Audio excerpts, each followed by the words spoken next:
let's go ahead. Next up, we've got the Jaguars. Matt, what you got?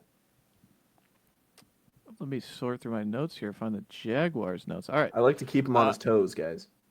He does a good job.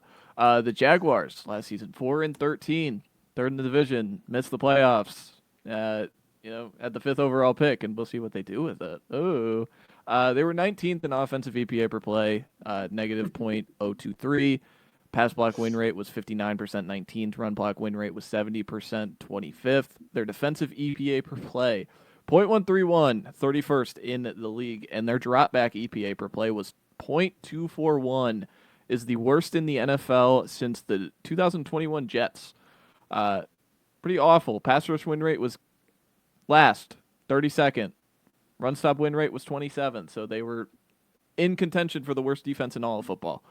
Trevor Lawrence was the 20th best quarterback last year. EPA per play was .054, 20th, and success rate was 45.5% at 20th. Their offseason, entirely new coaching staff. Head coach Leon Cohen, OC Grant Udinski comes over from Minnesota, like whiz kid, 29 years old. He was kind of handcuffed to Kevin O'Connell was what I read when he was hired. And then Anthony Campanile, I don't know much about him, but he is the defensive coordinator. The only keep I could find that was notable for the Jacksonville Jaguars was their punter, Logan Cook, got a 4-year extension. Shout out, Logan. Free agency, Pat McCary comes in from Baltimore, 3 years, $37.5 million. Damie Brown, 1 year, $10 million. Jordan Lewis from the Dallas Cowboys comes in to play nickel, 3 years, $30 million. Robert Hainsey, their center, 3 years, $21 million. And then Eric Murray, 3 years, $19.5 million. And then their draft. Obviously, they traded up to number 2 to take Travis Hunter, the receiver/defensive back. They traded the 5th overall pick, the 36th overall pick, a 2025 4th, and their first next year. For Hunter, a 2025 4th, which they used on Bashal Tootin out of Virginia Tech, and a 2025 6th that I didn't write down. Their other 2 third-round picks were Caleb Ransaw and Wyatt Milam.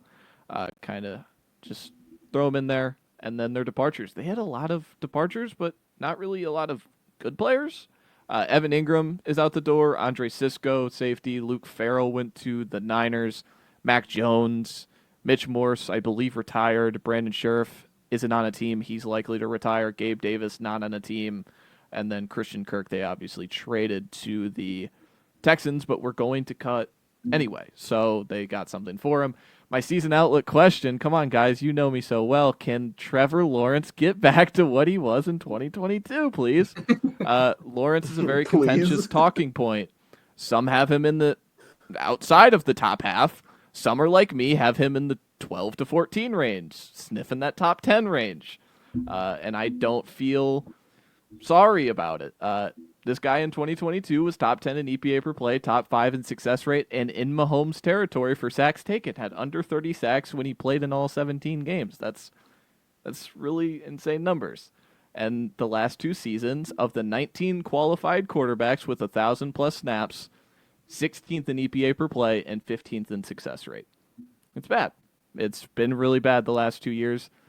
He's only been a downtick the last 2 seasons. But with a new youthful energy, new head coach Leon Cohen, Brian Thomas Jr.'s rookie season, Travis Hunter is likely going to play a pretty good chunk at wide receiver because they drafted him number 2 overall, and they rebuilt their interior offensive line. There is optimism for us Trevor believers. We will ride at dawn when the season starts up again. I'm excited to watch this guy play.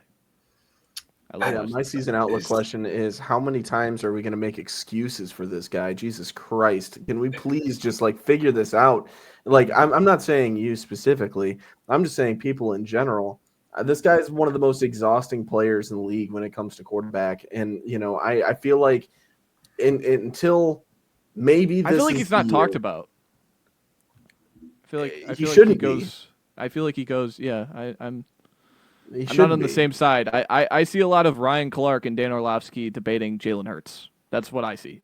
Yeah. Yeah, I forget. Orlovsky put Hurts at 1. He was like, regardless of what you think, Hurts is number 1. Yeah, but his opinion's irrational. I don't think that it means anything. So, like, if he talks about Trevor Lawrence, it's probably like bottom 5 quarterback in the league right now. It's all recency bias. Jalen Hurts just won a Super Bowl, big deal. For me, it's like, if we talk about, okay, like, the guy's got potential. Oh man, they just loaded up the offense for him. Christian Kirk, like, they just completely overpaid the receiver, like, blah blah blah, and like, oh, now they've got Calvin Ridley. This guy's gonna blow up, and then he throws for just barely over 4,000 yards. Like, that's cool, 4,000-yard passer. Congratulations, you already did more than any Bears quarterback. Come on, this is ironic, but like, dude. But like, my thing is, regardless, like, what is the guy doing? Like, I don't know. Like, it's not great for me right now, man. I don't know. And one of the things that I'd like to do, hint, I'd like to do more film reviews personally, thinking about NFLs.com, NFL Plus subscription, figuring out if I can record that and put things out, because it's like, I need to put on paper why I don't like these quarterbacks for other people, because I feel like for you guys especially, we talk about this way more than just the podcast every week. Just a, PSA for people listening, like, I need to have more backing this stuff up and why I don't like Trevor Lawrence, and I want to put that out for you. So maybe that happens, but regardless, I don't like him. I don't. I mean, you guys will see. I'm going to be drinking the Kool-Aid a little bit more on Trevor Lawrence than usual. But I had this conversation, kind of exact same conversation with Matt, a little bit more extensively off of the podcast. It's like, at what point can Trevor Lawrence continue to play down to what we expect, and for us to be like, no, give him one more year, give him one more year, give him one more year, compared to this is just what Trevor Lawrence is. Like, how many more years are we going to try to convince ourselves that he is better? I can't get to that point because I saw what he was in 2022. And I saw what the highs are, and with how reactionary we are to quarterbacks. Like, Jaden Daniels is in any top 5 list you look right now. You know what I'm saying? Where was Lawrence after 2022? So it's yes. What we saw recently is going to be how we judge our opinion for most of us. So, but us believers, us in the hive of Trevor Lawrence, our belief doesn't go away. Our belief only exfoliates. Is that the right word to throw in here? Do you know who had a great year? Do you know who had a great year and had a hive of believers and then just went downhill every single year?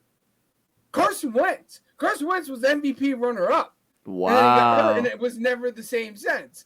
So I get given. So he's Carson Wentz.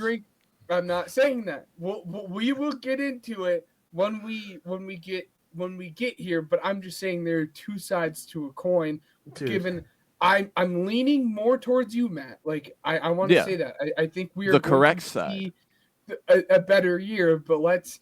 Don't go to the darkness where Ryan is sitting in hate. All right. No, dude, I'm trying to give him. Let's brace ourselves that it could be the same result. Is all I'm saying. But I do think it is going to be more like, well, you're here, more like you. So, dude, the way that I'm making. Why do you hate Trevor Lawrence? You guys are speaking? Why do you hate him? Huh? What he is like it's like Kyrie. It's like Kyrie in basketball. All right. They're going to talk about him like, oh my God, how does he have this talent to put the ball wherever he wants it? But like, he's never going to have the overwhelming counting stats to win an MVP. You get what I'm saying? The biggest curse that Trevor Lawrence has is being drafted by the Jaguars. No, the biggest thing is Liam Cohen's going to say right now. Duval. That is the literal point that I was getting to. Is I'm trying to build a case to be like, well, maybe this is the year that he explodes, and Matt is like, hey, this is cool, and I'm like. The one wrench in the plan here, right, on why that might not happen. You know what Liam Cohen had that Jacksonville doesn't? What? 2 great receivers in Mike Evans and Chris Godwin. Brian Thomas Jr. Brian Thomas Jr. Travis Hunter second overall. Jesus, stop yelling. Hold on a minute. Travis Hunter's playing both ways. Something that hardly ever has happened in the NFL before. We don't know how that's going to work. Hold on a minute. Jesus Christ. But regardless, there's that, and then there's also a great run game. I mean, that's not something that is established very well in Jacksonville. It's still a question on whether or not ETN's going to be their guy or what's going on. Whereas in Tampa Bay, you could alleviate, Baker, given the fact that he threw for 4,500 yards and 41 touchdowns last season. Like, he also had a good run game to take the pressure off of him in short down we moments. know that going into the year. It's not like we talked about Bucky Irving. Well, the that's way the thing. we are now going. I don't like that you brought up Chris Godwin, because Chris Godwin played in 7 games. Yeah, it's still a good tool to have for 7 games, regardless. Yeah. And Mike Evans is still a 1,000-yard receiver. Like, I mean, he's still good. You know what I mean? Mm-hmm. I mean, might have been top 5 favorite podcast moment. By the way, just throwing that out there. I don't like. Regardless, I don't know. Like, I mean. Sure, I don't know. I mean, Brian Thomas Jr. did some pretty good things, and I might have forgotten about him. That's totally okay to admit. But, like, he's what, top 3 in receiving yards this year with somebody that's not named Trevor Lawrence? Like, that's pretty good, But, yeah, I mean, I'll give him his flowers. My bad. But, like, where does Travis Hunter slot in here? I'm excited to see that. Maybe that's another season outlook question. As a prospect, I slot him in with the neighbors, the that boy move different kind of category. You know what I'm saying? I think he's going to be. You don't trade up for a corner, too. I think he was a better corner or better wide receiver than corner. So I agree with you, Matt. I'm still, but I agree with your ETN is not Bucky Irving, and it's 1 season, and ETN's been around for a little bit, so neither is Tank. But I was gonna say Tank Bigsby is good in between the tackles. That's what I was gonna throw out there, but you kind of poo-pooed my point. Maybe Bashal Tootin takes a step. I don't know. Anyway, let's get into it, row by row. I'll have them lose to the Panthers, lose to the Bengals, lose to the Texans, lose to the Niners, lose to the Chiefs, lose to the Seahawks.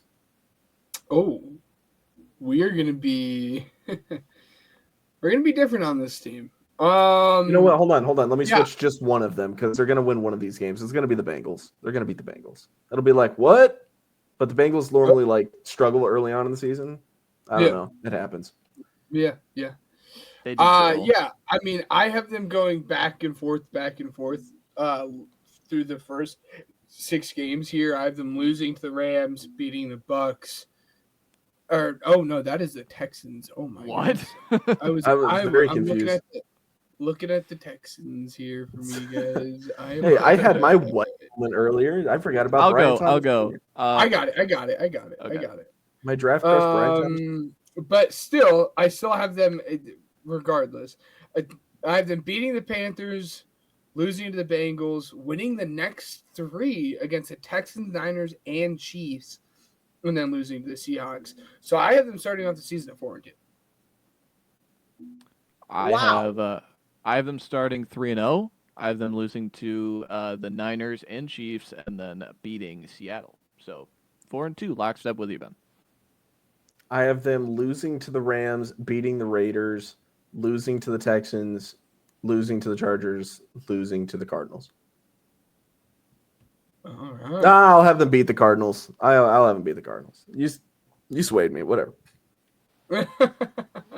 I mean, I have them taking a little bit of a step back here in the next 6, chunk of games. It's going to be a little bit of a rough stretch compared to those first 6. I have them losing every single game outside of the Raiders game. I do have them losing to the Rams, Texans, Chargers, and Cardinals, again, with that stray victory against the Raiders there.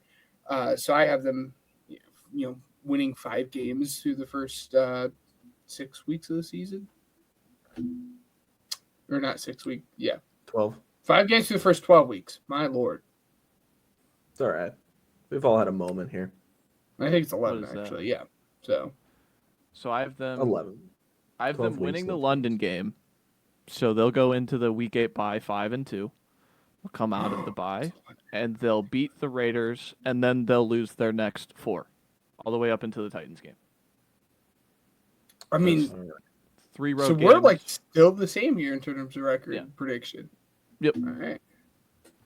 I'll have them lose to the Titans, beat the Colts, beat the Jets, beat the Broncos, beat the Colts, lose to the Titans. 7-10. Okay. Yeah. Okay. So we ended up not being as far apart on this team than I thought. I have them losing to the Titans here. Then I have them winning the next 3 games against the Colts, Jets, and Broncos, losing to the Colts, and then finishing the season on a high with a victory against the Titans, finishing 9-8. And at that point, you're just really hoping and praying that is just enough to beat the Texans for the division. But yeah, 9-8. I think that's a step up. I like where this team is at, and I think again they're probably one off season removed from really being one of the better teams in the league.